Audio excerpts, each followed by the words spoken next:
Good morning.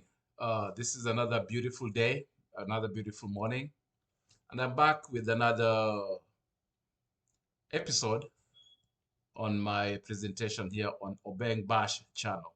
Please subscribe to this Obeng Bash channel. Let's have an open discussion. Let's discuss these issues. Let's see how we can uplift Africa. How can we uplift people's lives?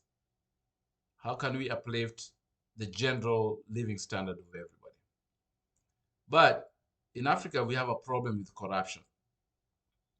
And I'll discuss something called this evil that is, or a cancer that is eating us inside quietly and very consistently.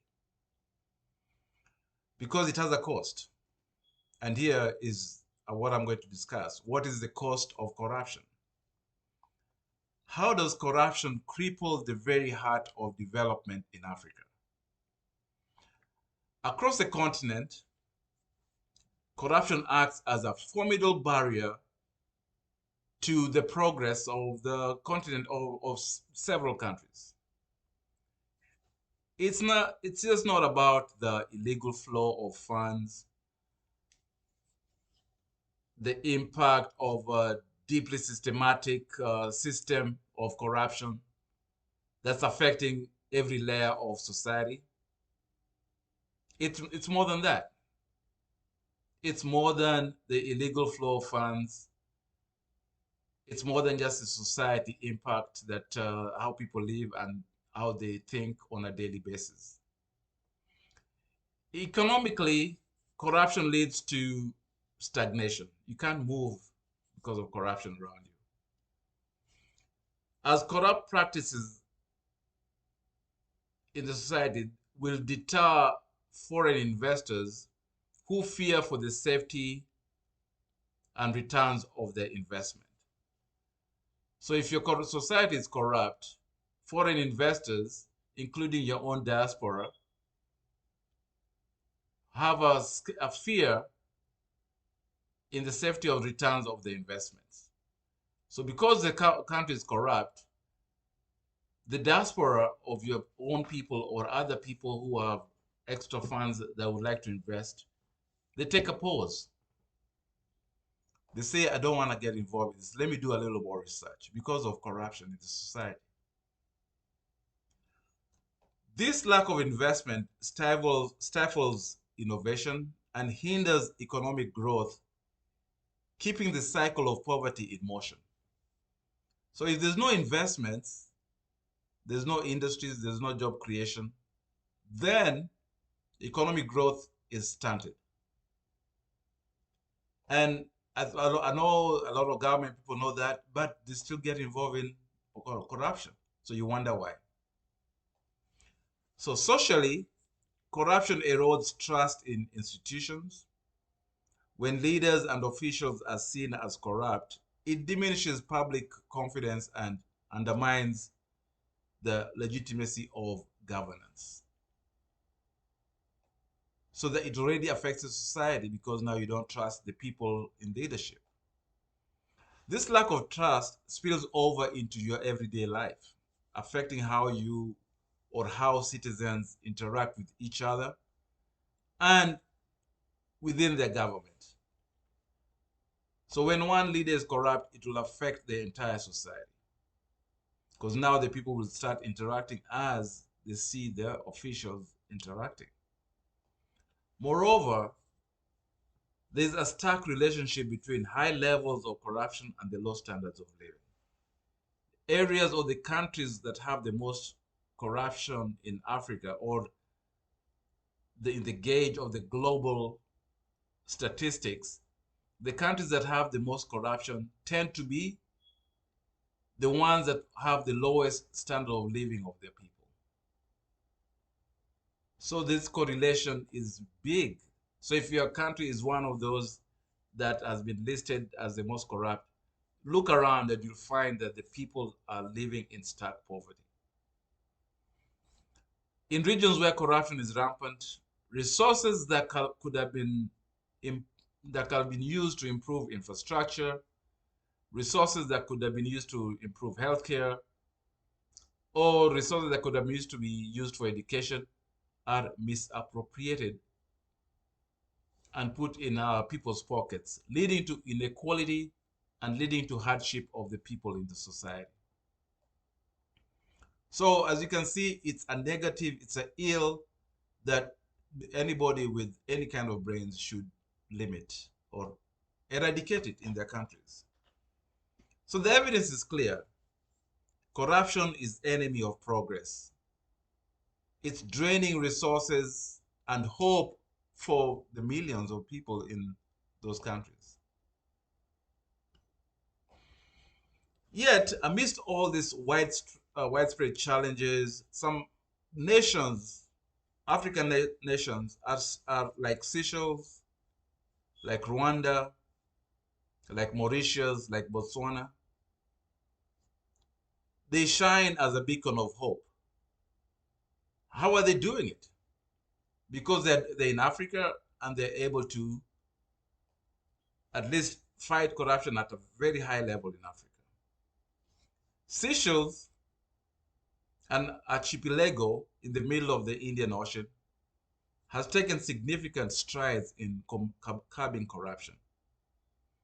The establishment of the Anti-Corruption Commission of Seychelles in 2016 marked a pivotal turn in its judicial landscape.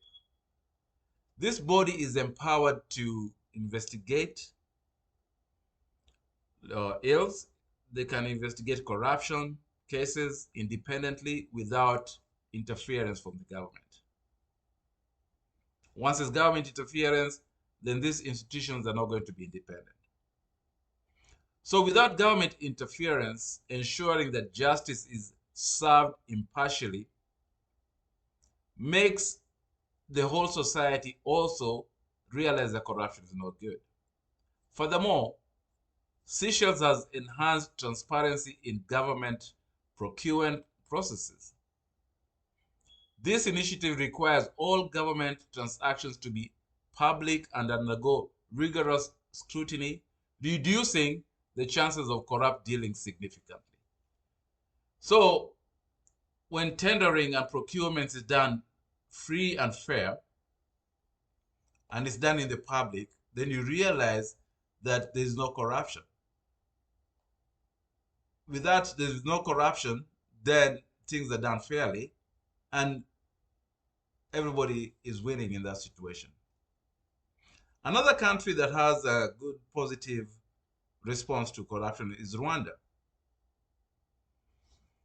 Rwanda, this East African nation, has become a poster child for transformation. You know, after grappling with the devastating conflict in the 90s, Rwanda has rebuilt itself within a strong focus on governance and anti-corruption measures. The Rwandan government has initiated or instituted a policy of zero tolerance towards corruption. Supported by a robust legal framework, the Office of the Ombudsman in Rwanda is a key institution in this framework. The Ombudsman actively investigates and prosecutes corruption cases independently. So Rwanda's approach extends beyond institutions. It encompasses a cultural shift towards transparency and accountability in the society. Regular audits and public declarations of assets by government officials are now the norm, promoting a clean administration whereby the people in the government offer themselves for this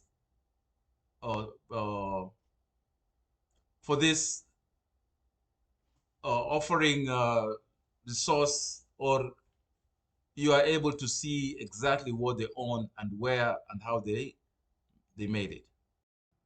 So as you can see, both Seychelles and Rwanda have shown that political will is crucial in the fight against corruption.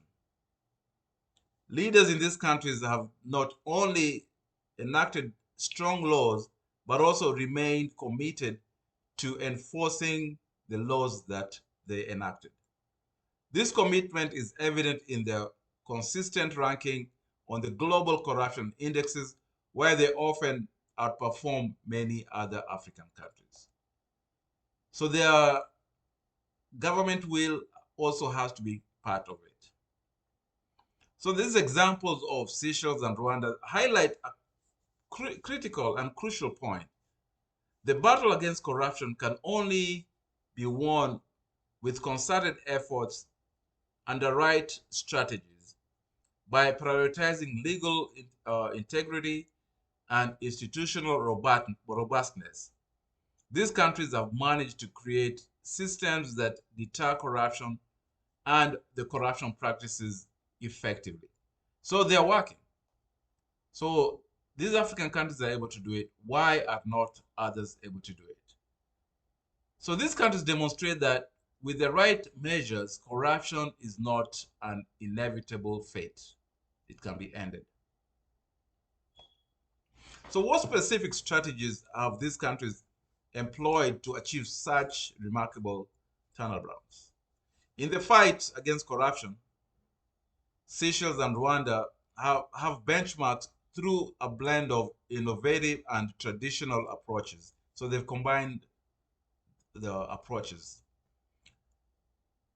So in the specifics and strategies that have taken place, first of all, both nations have leveraged technology to enhance transparency. Technology plays a key role where things are done online. In Seychelles, the introduction of digital platforms for public services have minimized human interaction in the process. Prone to corruption, human beings are now taken out of the equation. This automation reduces opportunities for graft by making transactions traceable and also very transparent. Similarly, Rwanda's use of online systems for government services and procurement ensures that all transactions are recorded and open to the public scrutiny, establishing a clear audit trail. Without an audit trail, it makes no sense. So you have to have an audit trail. So public engagement is another cornerstone of anti-corruption strategy. You have to cultivate a robust culture of civic participation where regular community meetings are held so that people can come and discuss. Not only promote communal cooperation, but also provide a forum for discussing governance and accountability. This active involvement of citizens in governance helps them feel like they're part of the government. So this process reinforces a collective stand against corruption. Because if there's a corrupt person, they can be held in these gatherings where people talk openly. Education also plays a pivotal role as well in terms of being anti-corruption. Having anti-corruption curricula in schools aiming to instill values of integrity and transparency from a young age. You have to start when they're young. This educational approach is a long-term investment towards cultivating a culture that inherently rejects corrupt practices. So you start them when they're young, put it in the school system. And then they will not be corrupt because they'll know it's a vice. International partnerships have also been critical. The countries that are doing well in anti-corruption have collaborated with global entities to strengthen law enforcement capabilities. These partnerships provide technical support and facilitate the sharing of best practices in tackling corruption but openly. By aligning with international standards and cooperating in a cross-border cooperation cases, they can enhance their corruption enforcement. You'll not hear that a governor has a sack of money and ran away to England and disappeared. If there's collaboration, the moment he's getting into England, he'll be arrested and the money is brought back and he'll face the law. So the success of the countries that I mentioned up underscore the importance of political will. Leaders in these countries have publicly prioritized anti-corruption measures, setting a tone from the top that permeates through all levels of government and then also onto the society. So effective strategies not only combat corruption, but also rebuild trust in the public on the institutions that they have. So you have to have the good, strong institutions, but there has to be trust in the institutions that you build. So in the heart of Africa, there's countries that are opposite of the ones I mentioned, like Mauritius, Seychelles, and Rwanda. We have countries like Sudan, Somali. We have countries like Equatorial Guinea. They paint a stark, different picture from the ones I mentioned. Here, the battle against corruption faces uphill battles, characterized by entrenched networks of influence and power. These nations, rich in potential, are hampered by systematic issues that throttle their progress. They have networks of corrupt people that they cannot battle. Firstly, they have weak legal frameworks, which are significant or is a significant hurdle in fighting corruption. In these countries, laws designed to combat corruption are often incomplete. Nobody knows an answer. These laws are often outdated or simply not stringent enough. Corrupt people don't face the law because there's no law to be faced. So without a solid legal backbone, efforts to fight corruption are like building without foundations. If you build a house without a foundation, you know it's going to crumble under slight pressure. Moreover, in these countries, even when laws exist, enforcement is another beast altogether. Inadequate enforcement mechanisms mean that even the most well-crafted laws just gather dust. They gather dust on shelves rather than being wielded as a tool of justice. So corruption thrives in an environment where accountability is scarce and consequences are minimal. So the lack of political will also plays a damning role.